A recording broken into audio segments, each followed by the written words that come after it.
Welcome to Real Parenting for the Sensitive Moms, for moms who feel everything and still show up. I'm Adrienne Bishop, your co-host and parenting coach. And I'm Leah Andrioni, your co-host and perinatal mental health therapist. We're here to help you understand your sensitivity, give you real tools that actually work, and connect you with a community of moms who truly get it. In today's episode, we will be talking about an issue that many sensitive families that I work with face, managing a picky eater or two. Dealing with a picky eater in the family can be incredibly stressful, and parents tend to blame themselves and simultaneously not know how to help their child. I have a picky eater in my family who was just diagnosed with ARFID, so I know firsthand how hard this can be. Yes, and I also have a very picky eater myself, and it can be extremely stressful.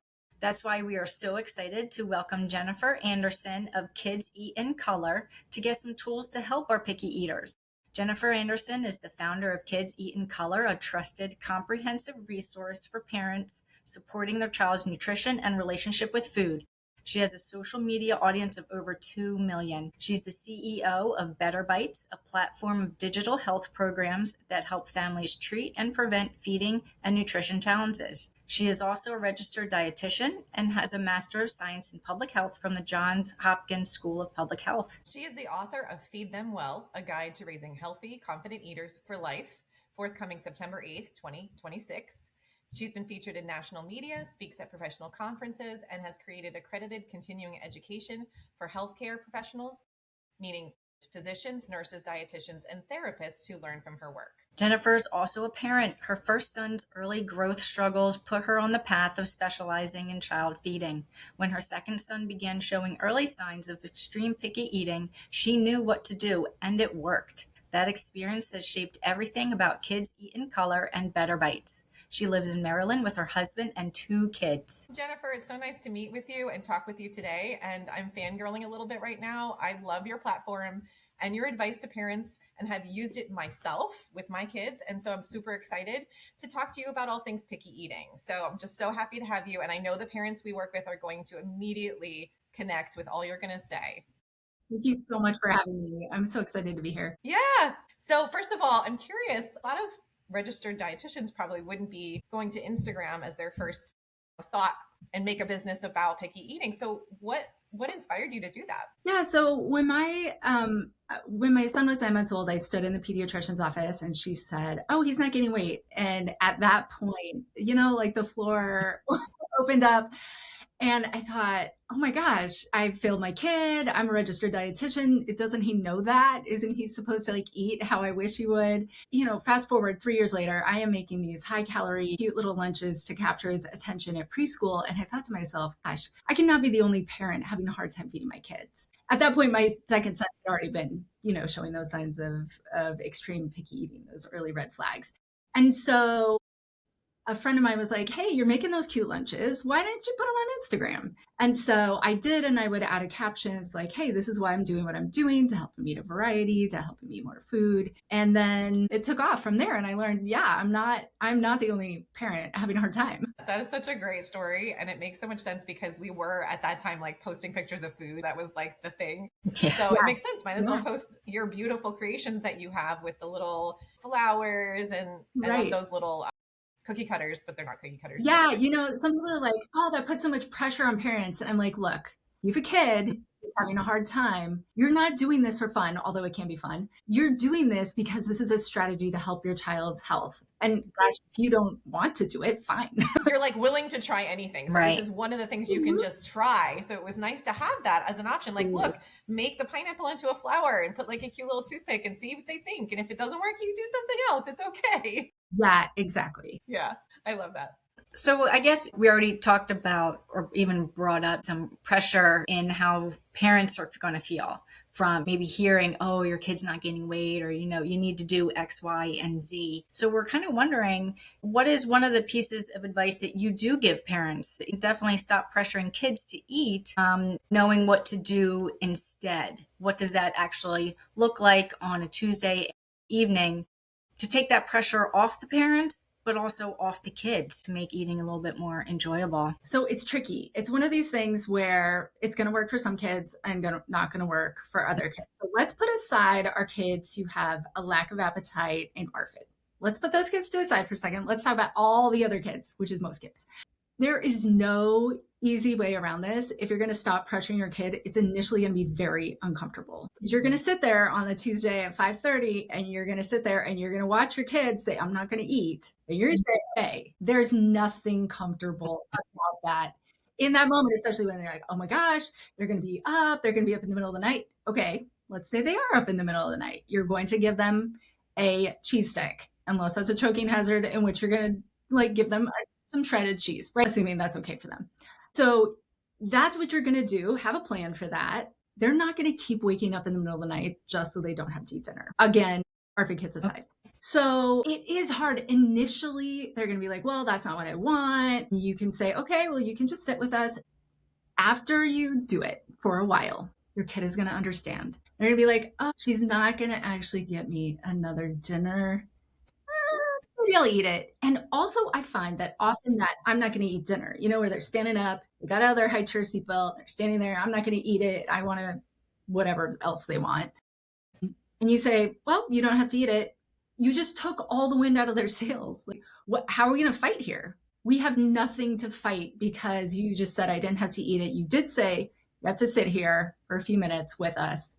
That's fine. And often if you can engage your child at that moment in play and saying, oh, hey, how was your day? Let's do a guessing game. Let's tell some jokes, whatever it is. They'll forget that they just had that battle with you, some kids, and they're going to get hungry and they're going to be like, oh, I'm actually hungry. So if you're holding a schedule at home where you're saying, okay, this is when we're going to eat, this is when we're not going to eat, and they come to the table hungry, and then you stay consistent, not that that's easy, but let's say we're going to stay consistent, then all of a sudden the kid starts to realize, oh, this is the deal. And no pressure becomes a lot easier because you've done it. You realize, okay, nobody's going to die because we didn't pressure, but it is uncomfortable. It is uncomfortable moments when they say, I'm not going to eat. And I find also parents are like, oh my gosh, if I don't pressure them, they're not going to branch out. I get that. But in most cases, again, we're going to take aside our kids who are having serious struggle. In most cases, there are much more effective ways to get them to interact with food. And most of it is around play and fun. And of course, that's a whole different conversation. But taking away that pressure doesn't mean you stop caring about variety. It just means you're changing your strategy and everybody's expectations. Yeah. When I had started this idea with my daughter, who's very picky, and I literally stopped talking about food. I just put it in front of her. I didn't make a big deal out of if she ate something or if she didn't eat something. The whole atmosphere of the table just got so much better. And I noticed that her anxiety went down in general. Like she just seemed calmer at the table because we weren't really talking about food or making a big deal out of it. And then I think it was you that was saying that when they're anxious, they can't eat when you're anxious. So if you relax the stress at the dinner table, there's just more opportunity for, okay, now I feel okay to actually put something in my mouth and I feel hungry. I feel more hungry because I'm less anxious or less stressed. You also have more saliva. We don't realize anxiety makes it hard to eat. Your throat can constrict, the saliva dries up. You can't chew things in your mouth. Everything gets messed up when you're anxious. So if we can't bring that down, and often that can be brought down through letting that pressure go, it can really transform the setup and everybody's experience. And then you're not as anxious and then they're not as anxious, and it's okay. It's actually okay. There's so many successful families that don't pressure their kids. And I think often we're like, oh my gosh, but everybody else must be having a really hard time if they're not pressuring their kids.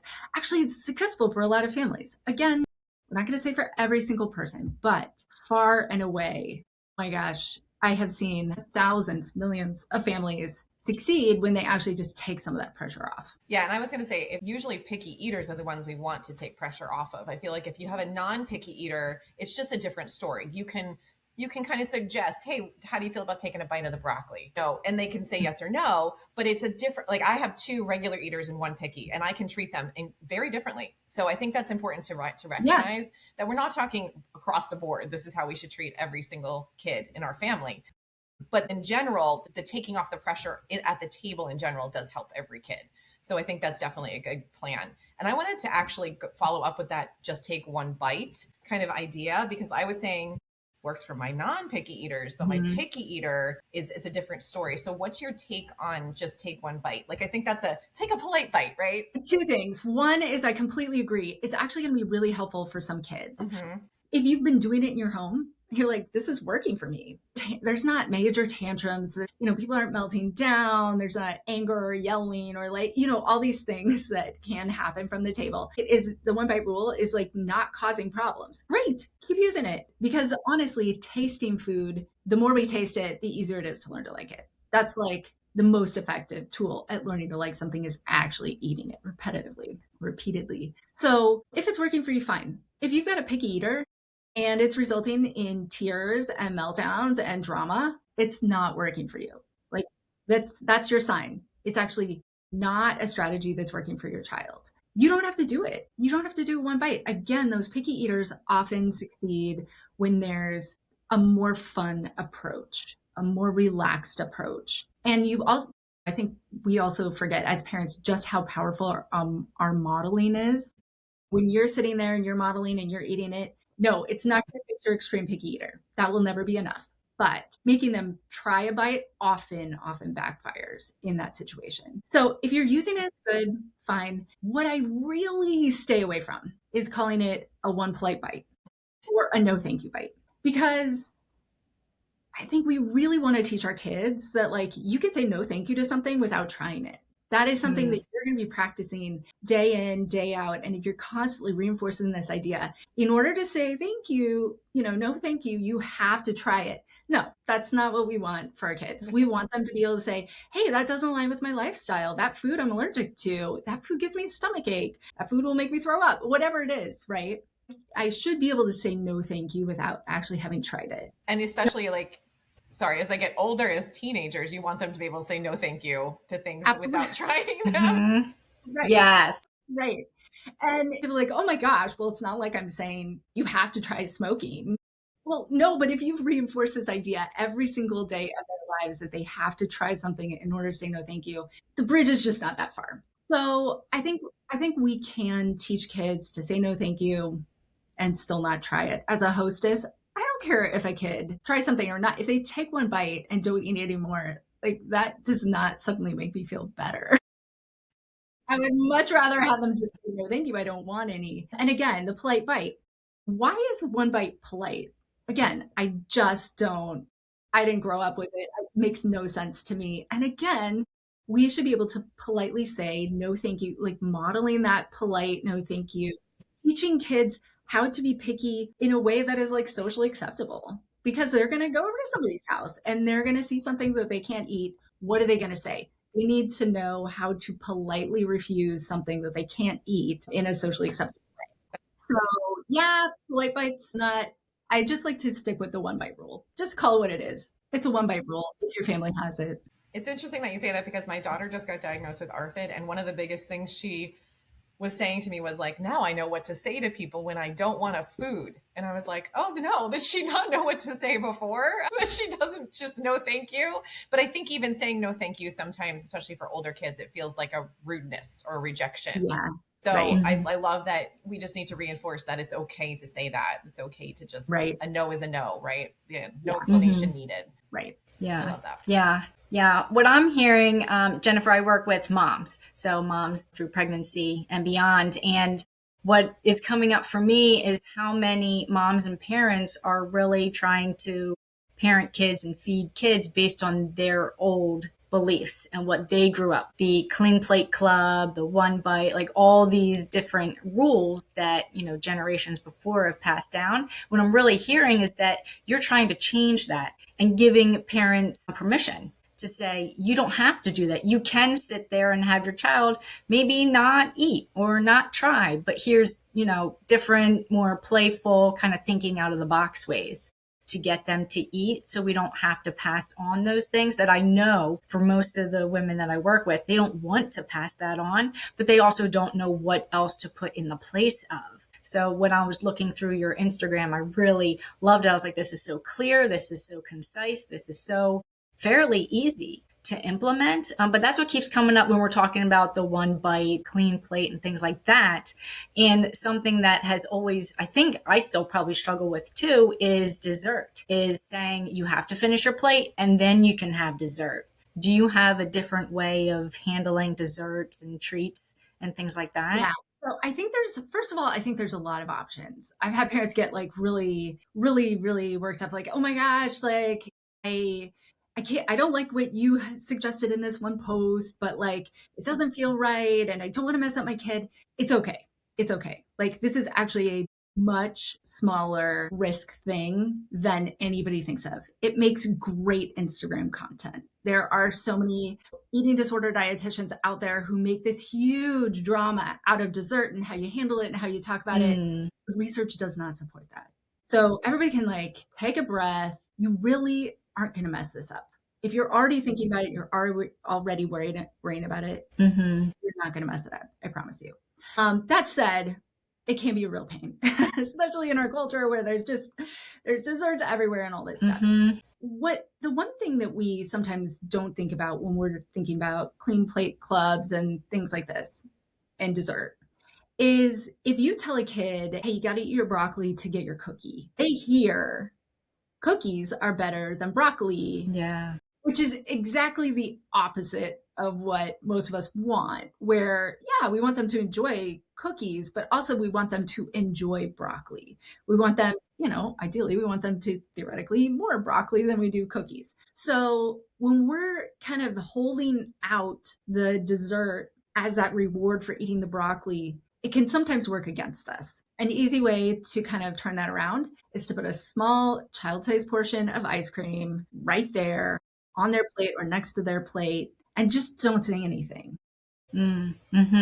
Especially helpful in kind of those toddler, preschooler years. The other thing is you don't have to serve dessert. Like if this is just being like this is a drama for you and you're not comfortable with the idea of putting dessert on the plate, because not everybody is, and that's actually totally fine. Serve the play food, the fun things, serve it another time, don't tie it to dinner. Dinner is often that meal when the kids are tired. Yeah. They're maybe not that hungry because they've had their whole day and they just want to go to bed. And so when we're like putting all the vegetables on the plate at that meal and then we got the dessert, it's often just too much. And you can move the fun food to a different time and then not worry about it as much. And that can just take it off. But also, I just like to remind parents, again, you're not going to mess up your child's relationship with food just because of how you handle dessert. I promise you. There is, like, if you look at eating disorder research literature, how a parent handled dessert is not on the list of risk factors. It's just not on there. True. And there's a huge list. True. I'd like to see that list, actually. I'm very curious now. But that's really good to know. I think that helps a lot for families that are listening, just to know that they can do whatever they want with dessert. Just have fun with it, play with it. And one of the things that I really did use a lot that you suggested was the idea of a safe food for picky eaters on the table, because we were talking about this is what we're serving. And the goal is that we don't add something else or give them a different meal. But what do you think about how to handle safe foods and how does that help with the picky eaters and getting them to eat? Yeah. So I recommend always having a food that a kid is familiar with. You could call it a safe food, because when you come to the table and you see nothing that you like at that meal, how does that feel? Like, think about that. If I walked in and there's a couple of foods I'm still learning to like. So like if I walk into a meal and it's all, sauteed mushrooms and raw onions and liver, like I haven't learned to like any of those foods yet. And I am definitely getting anxious. I'm going to be leaving this meal hungry. At the same time, if I had walked in and there was bread and butter and I'm like, well, okay, I can at least eat the bread and butter. After I've eaten a little bit of that, maybe like, I don't know, maybe I can try a mushroom today. Maybe I learn I like mushrooms that day because there was something else. I knew I was going to get something in my belly, but it wasn't going to have to be one of those foods that I really am struggling with. And when a kid comes to the table and they know there's going to be something there that they're familiar with, it does not have to be their favorite food. You don't always have to bring their hyper preferred food in. And sometimes when you bring in those boring foods like rice or bread or things where they're not going to jump up and down because that's what you put on the table, but it's familiar and they can almost always say yes to it. Those are the foods that are still going to help them eat. And then they're going to look at the rest of their table and they're going to see maybe you're eating that, the other foods, there's not as much pressure. And then they're like, okay, maybe I can join in the other foods. If they say just eat bread because that's the only thing they like at the table, what's your take on something like that? So there is a little bit of nuance, and we could get into a whole long conversation, which is something I would do in some of my other programs. But really, in general, it's fine. How many meals are they really going to eat just bread? And if they are eating just bread meal after meal, that's a sign that there's something else going on. Right. Good point. So it's one of those things where you're like, usually kids are going to be fine. Now there's some parents who are like, I always limit it a little bit, or I always make them try by. There's all these little things. Again, those little things aren't going to make or break your child's experience. If you're doing something and it's causing a ton of drama for your own sake, you might consider trying a different approach, because like you said before, if you feel better at the meal and you're feeling more relaxed, your child will feel more relaxed, and you might be really glad that you tried a different approach. But again, you can take the pressure off of yourself. Like, if I don't do exactly right, I'm going to mess up my kid. No, you're not. There's actually a much wider berth of options that you can take and still do just fine. I feel like if you don't have an extreme picky eater or a kid with ARFID, these things are definitely going to be okay. They're going to work. They're going to help. You can't mess it up. And if you do have an extreme picky eater or a kid with ARFID, you can't mess it up either, because they're just the way they are. And we'll talk about that in a minute. It really does, like, now that I've gotten to where I have in my parenting journey, all the things that you have said when I was taking them on when I had toddlers have all kind of worked out the way they were supposed to, is what I mean. Like, I feel like at this point, I'm like, yes, you have to know this kid is only eating bread. That might be a little more intense than I had thought. This kid only ate bread yesterday, but guess what? This is not the case today. And it just kind of all works itself out. Yeah. So I think definitely not being so particular or anxious about it is going to just help you to just relax at the meal and know that, okay, can't make a mistake. I'm just experimenting. That's a big thing I talk about in my coaching in general. Like, we're experimenting. We don't know 100% what's going to work. So Jennifer just has all these options, which is great. People need choices to give these things a try. So just try something and see how it goes and evaluate, and then move on to the next thing or keep it. But it's just much more relaxed than I think people. Yeah, I actually wrote a lot about that in my book, is like, you have to kind of come at this with kind of a, hey, I'm going to be a scientist, I'm going to be a researcher here approach, because your kid could be way different from most kids. Your kid might be super similar to lots of kids, but you don't know. And you just don't know how your kid is going to react to some of these things. Like, if I were to have implemented a 1 bite rule with my 2 kids, I knew when they were toddlers that would be a bad idea. Like, I'm paying attention here. If I say you have to take a bite, guess what? They're gonna be like, no. They're gonna leave the table. They're gonna absolutely refuse. They'll never eat it for the next 3 weeks.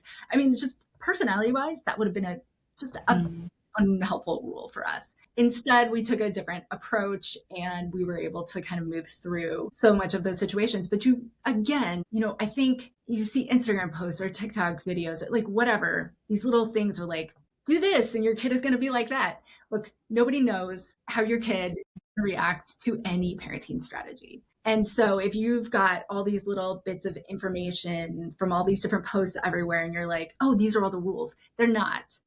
There are certain strategies, and some strategies are going to work and some strategies are not. There is a lot of information out there. I think that is very overwhelming and hard for parents, for sure. I totally agree with that. So it can make you more anxious or more feeling like you're going to do the wrong thing.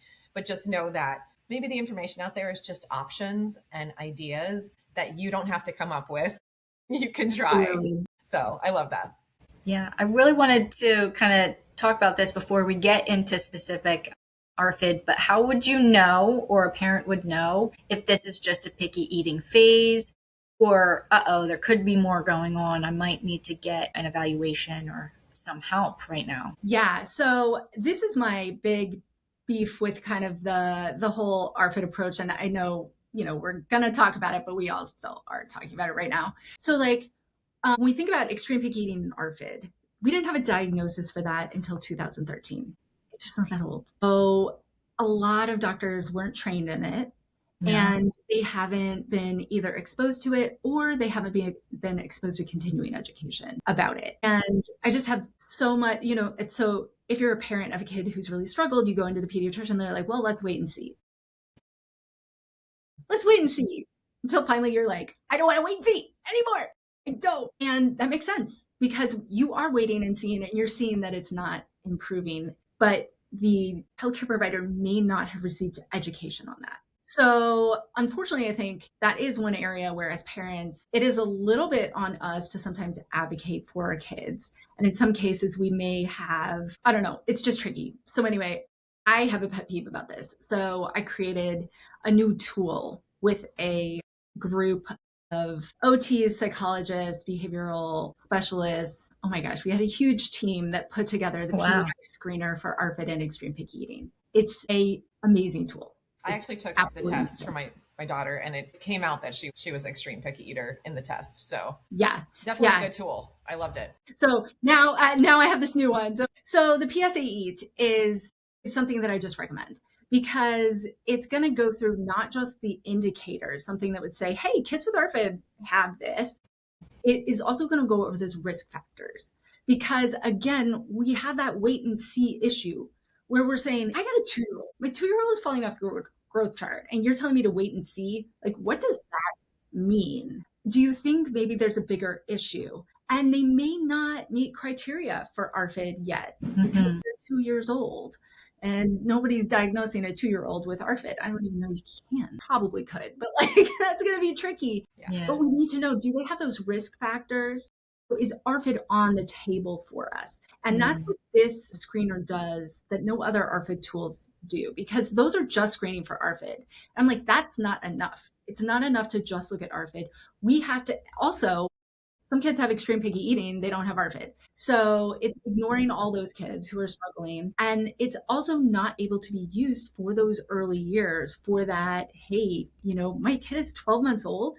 I mean, I started noticing the red flags for extreme picky eating in my son when he was 10 months old. And I really attribute that recognition, that 2-month window of me watching, being like, okay, there's red flags here. I have to really double down on all of the best practices and really go all in on it. And he actually never did. He never did become an extreme picky eater. And the more I've learned about him, the more I've watched him over the years, the more I'm like, oh my gosh, he had every risk factor for becoming an extreme picky eater. Like, wow. I mean, not everyone, you can't really fault them all, but like this kid was on the road. And the fact that we were able to turn it around has given me a lot of hope that we actually can prevent some, not all, we can prevent some extreme picky eating. So it's one of those things. Anyway, that's my spiel for the PSA Eat, because I think it's just such an important tool that you can actually like take the results to a provider and say, look, this is not normal. Or you can take it and be like, oh, my kid is totally normal, doesn't have any risk factors. I don't even need to be thinking about that. But I do find those parents don't think to take it. Yeah. They're like, yeah, nobody's the parents who have kids who are like just in the face, they actually don't really think to take a screener like that. It's only somebody that has a lot of issues. And it's interesting that you say that because I brought my daughter's issues to like 3 or 4 professionals and all of them dismissed it. All of them dismissed it. Absolutely. So I think it's really tough. And anybody that's in this position, it's an uphill battle with a lot of situations because you can't find the right professional that will listen to you or someone that can treat you, someone that can help. Absolutely. It took her till she was 15. So it's been a long journey and it's really frustrating. It's so hard for the parent because in those 15 years, my guess is you've been laying about it at night thinking, is my kid going to be okay every day for 15? It's probably like the main worry I have about her, pretty much. Yeah.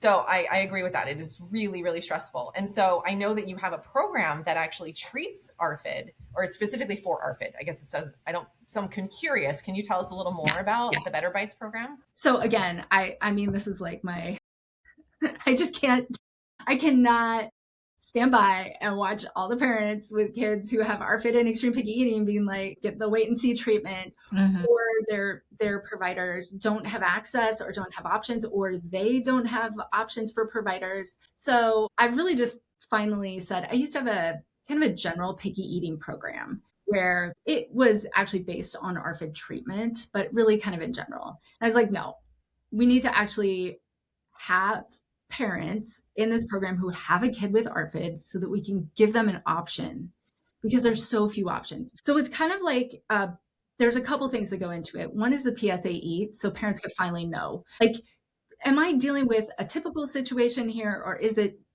not typical? Also, it's providing, I created a continuing education workshop that's accredited so that doctors can get continuing education for this. So like now I can go to my doctor and say, please, would you take this? I mean, I don't know that they would love it, but like, how else are we going to do it, right? Send a message, hey, I just learned about this. It's extremely low cost. It's like $25, and they get their continuing education, which they have to take anyway. So I feel like we've got to give parents those tools. Because when you have ARFID as a kid, you do need to have your healthcare provider run a bunch of labs and make sure you're okay. So we can't just write off providers because we need them. And often ARFID can be complicated. So we need a bunch of different ways of assisting our child. Also, sometimes they're going to have other needs. They may have other diagnoses or things like that. So this new program that I've designed and piloted with families is a totally different approach. It's a family behavioral intervention, which is just a fancy term for saying educating parents and teaching them how to help their child. Like what we really need is parents to change what they're doing, which of course I always have this, I'm always torn because like as a parent, and you know, you as a parent, you probably feel it where they're like, oh, just change what you're doing and then I'll help your kid. And there's like 50 million things. But when you have a kid with ARFID and it's gotten to the point where you're like, this is really trouble, then we give you the things to do. So it's a really unique program where it's on an app taking you day by day. Here's what we're doing today. Here's what we're doing today. Here's what we're doing today. We're not just kind of teaching people, although there is information in it, but it's not about that. It's about what are we doing in small bite-sized pieces that real parents can actually do. We had so many parents in our pilot that ended up telling us they had ADHD. It wasn't even something we asked. They just volunteered and they were like, oh my gosh, this is so doable. Because again, we've had parents who've experienced this and it's all going into this program where we're saying, okay, what do we do today? How do we help our kid? How do we build these things that no one else is thinking about? Their cognitive flexibility, things like that. Because there are a lot of elements to this. Like you may have a kid who like can't handle the sensory experiences related to food. Well, if you got a kid with ARFID, that's going to be potentially pretty extreme. And so we're going to have to really work on a lot of things over time to help change their function. Their brain is essentially what we work on this program, is teaching you how to change their brain so that they can actually learn to eat these foods over time. Yeah. So anyway, I could really go on and on, but I think I'll end up on a tangent. Yeah. That's awesome. Yeah. Cool. So how is it different than like feeding therapy or exposure therapy? So we do teach a lot of the techniques that used in feeding therapy, except we've refined them based on my experience with my other program, how I think parents actually interact at home. So in feeding therapy, you're going to go, the therapist is going to work one-on-one with your child. And then usually they give parents something to do at home, like some homework. My program is more like, here's what you're going to do at home. Here's how you're going to change your environment. Here's how you're going to help your child's brain develop. Here's what you're going to do. And then you're going to slowly implement that over time in kind of like smaller bits and pieces. Your child might need both. Your child might need, usually Usually the first line of treatment, assuming a child is like at a safe weight, the first line of treatment is, hey, let's get the parents changing some of the things they do at home. So that family behavioral intervention. And then they start to look at, okay, do we need a dietitian? Do we need a feeding therapist? Can your child chew? If not, no amount of parent education is usually going to help with that. You're going to probably have to see someone to get on the road to strengthening their chewing muscles. There might need to be a psychologist involved or some sort of counselor. ARFID is not simple. And the average age of diagnosis is 11 to 13. And, once you get into those teens, the kids are struggling. And there's a lot going on. And so, yeah, you need to change things at home, but also there's going to be these other components, especially if there's like a weight gain issue where they were underweight or they were growth restricted. That's an even bigger thing where we're having to do a lot at home. And then for sure, we need an outside or several people coming in to kind of provide assistance. That's so interesting that the typical age of diagnosis is 11 to 13. That seems so late to me because I thought I was late with the 15, but I guess not as much as I thought. No, I completely agree. That's why I'm so passionate about like our screener, because I'm like, we have got to be screening kids when they're 1. Wow. Like, now, granted, your child could not have been screened when they were 1 because ARFID wasn't a diagnosis. 11, that would have been. Yeah. So, but going forward, like we need to be screening these kids early when they're toddlers so that their parents can kind of build these things into their parenting practices earlier. So there's not as much of a load. Well, my daughter, when she was a toddler, refused to eat fruits and vegetables already, like at age 18 months. And I thought, okay, 18 months is when they get picky, so I'll wait a little bit, but it never came back ever. Right. So it's like, it definitely can start very, very early. Right. And I would have really liked to have some support at that point instead of just, okay, well, I guess this is how she is and I'll just try some things and see and hope it works. But I love how you have the program that could be in conjunction with maybe another professional, because even now when my daughter is seeing a feeding therapist, I would love more support from me at home. Yes. So I think that's a great, like if it's a combination of the two, I think that's a great option.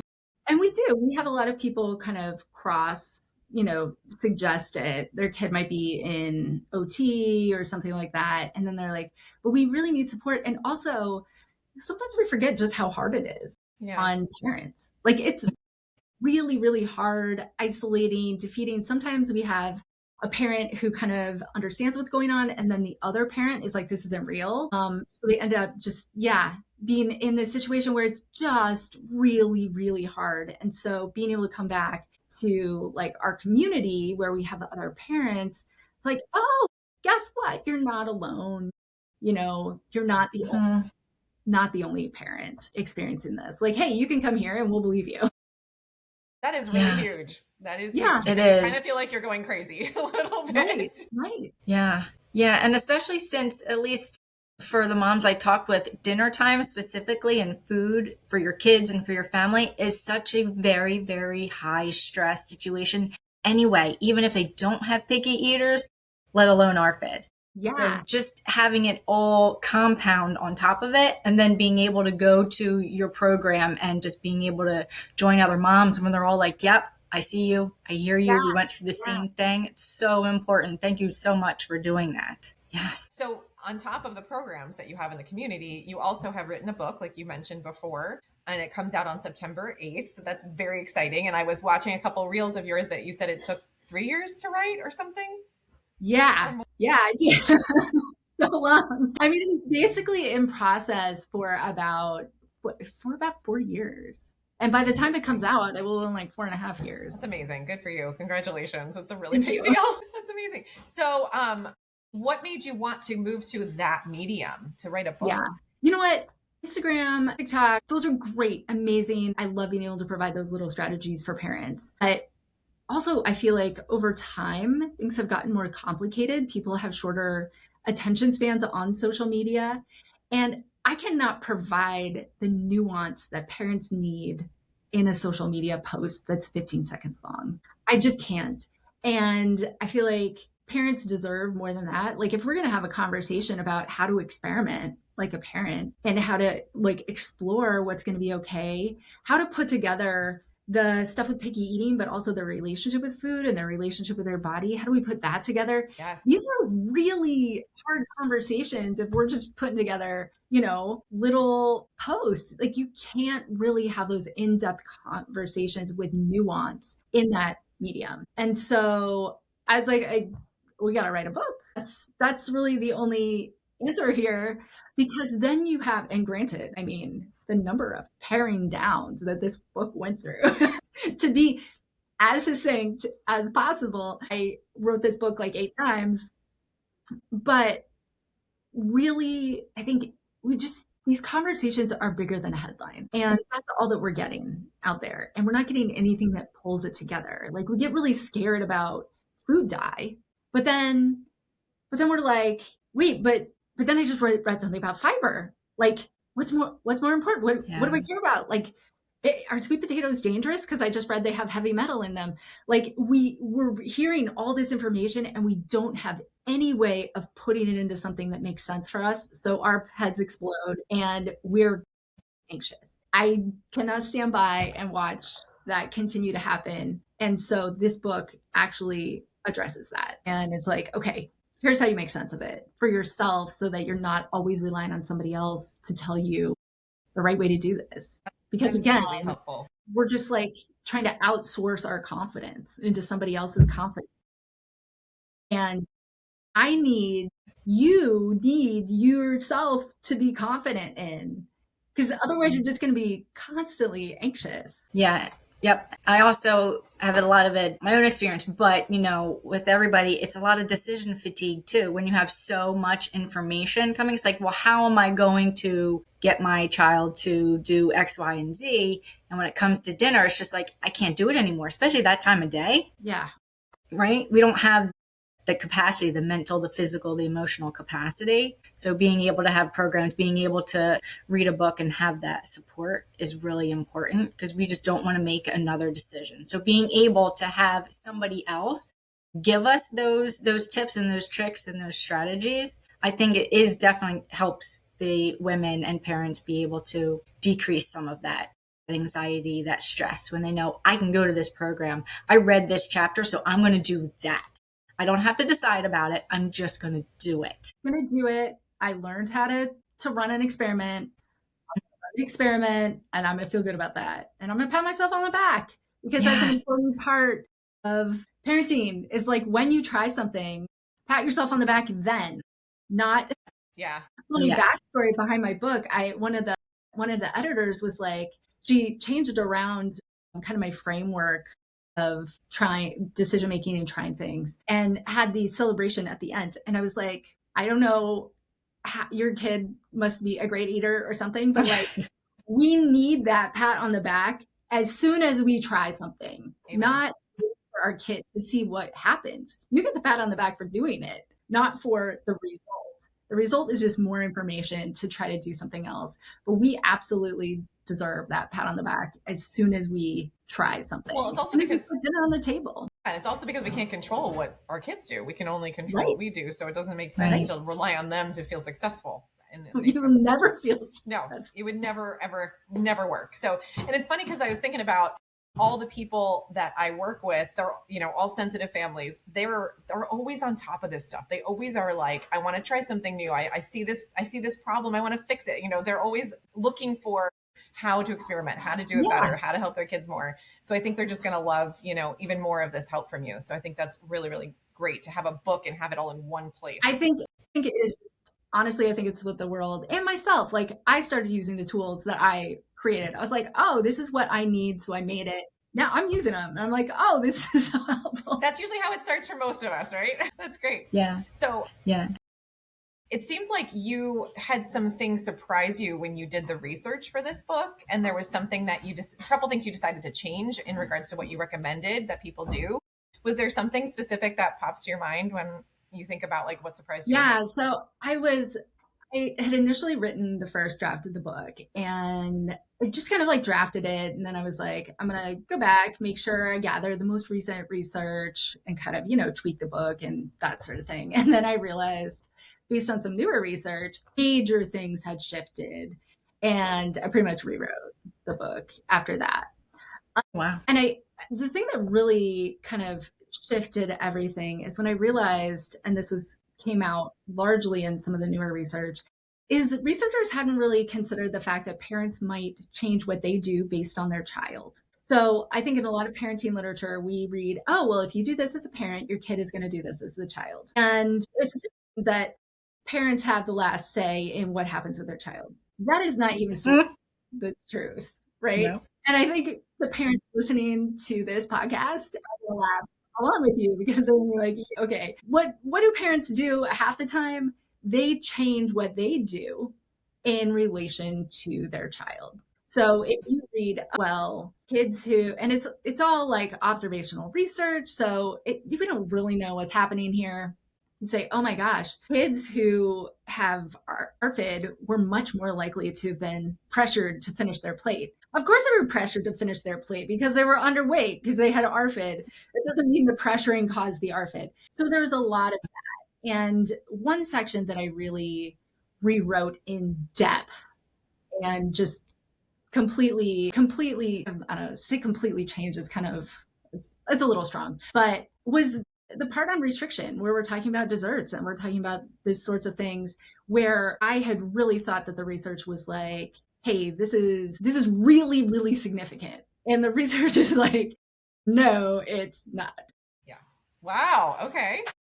And so there's like the sections there really kind of goes into like, what really is the forbidden fruit effect? Does it really have an effect? Actually, probably not.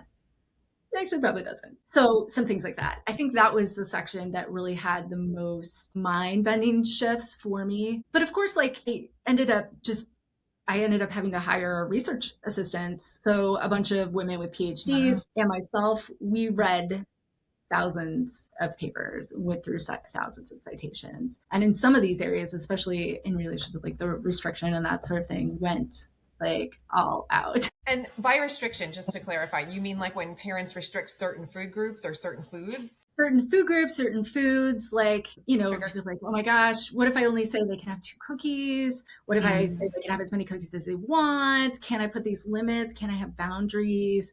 Like, is it going to give my kid an eating disorder? Oh. Okay, so they found that restriction didn't actually affect kids in the way that you thought they would. That you thought it would. Right. Okay, interesting. Right. Okay, so we'll have to read it. We'll have to read the book and find out more. Yeah.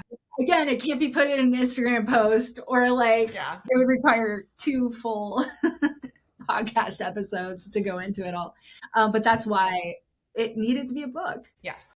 You can go so much deeper. You're right. That makes so much sense. And what I really like, what we were just talking about, is that you learned through all this research, even though you were writing a book about what you do to help families. So to piece that out for all our listeners is like, you are the expert and you did research and you're learning. So moms out there, parents out there, you're not going to have all the answers. Right. We can take that pressure off of ourselves because even the experts are learning along the way. So I really wanted to point that out because I know so many of my moms that I work with, they want to have all the answers. They come to me, they're like, what am I supposed to do? I'm like, I'm a therapist. I can't tell you what to do, but go here, look at Jennifer's stuff. And, so I think that's really, really important to emphasize. We are all learning. And as our children get older, we're all learning again, over and over again, along with the experts, along with everyone else out there. So we can't have all the answers. Sometimes I think we think the experts have it all figured out, realizing that they probably went into it and became experts because they were facing something, some sort of struggle. And so I think, and it's something that my editor tried to take out of the book. It's like, I do have this in that section about restriction. I have one part where I'm like, if you're thinking to yourself, wait a second, you used to say that we should always give kids totally unlimited amounts of food, sweets, and all this stuff. You're like, what's your problem?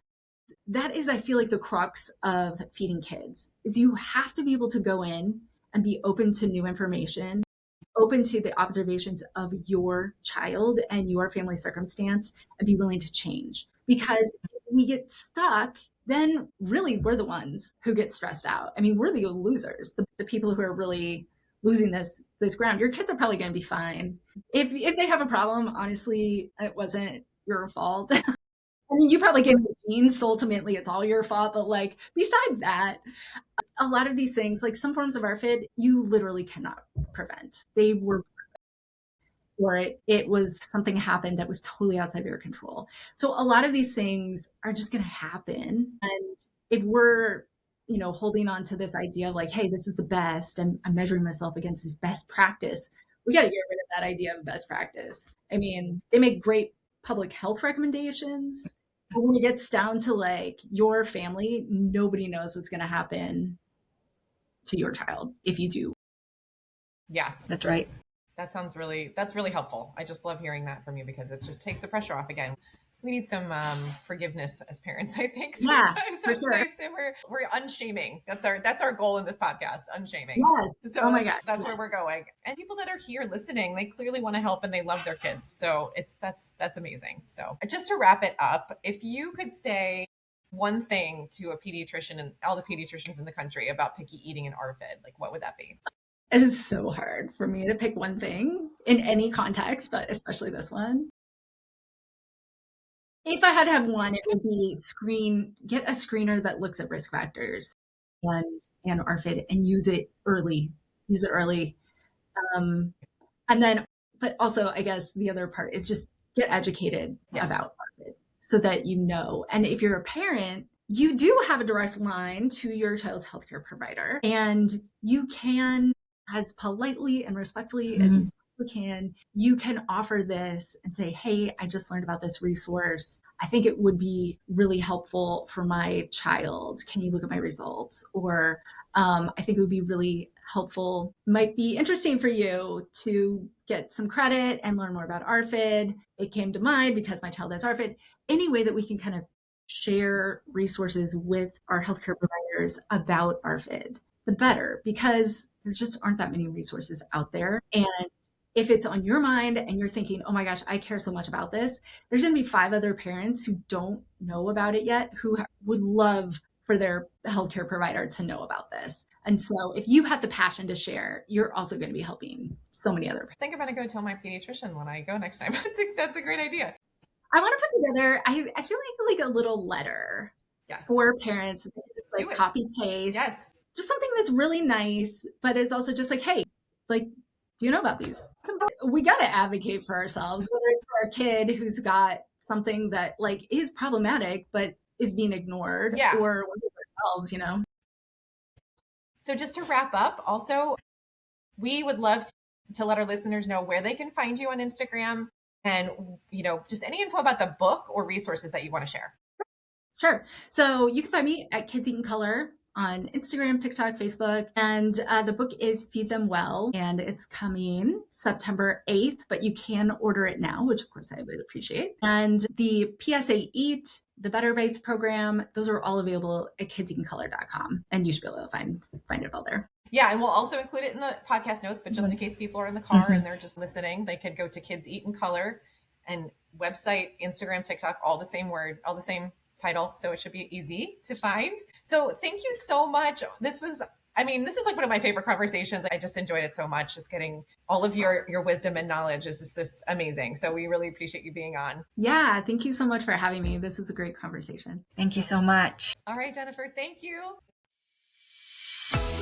Thank you so much for listening. If you enjoyed this podcast, please leave a review and send us feedback. You can connect with Adrian on Instagram at Adrian Bishop Coaching and with Leah at Rising Sun Therapy. See you on the next episode.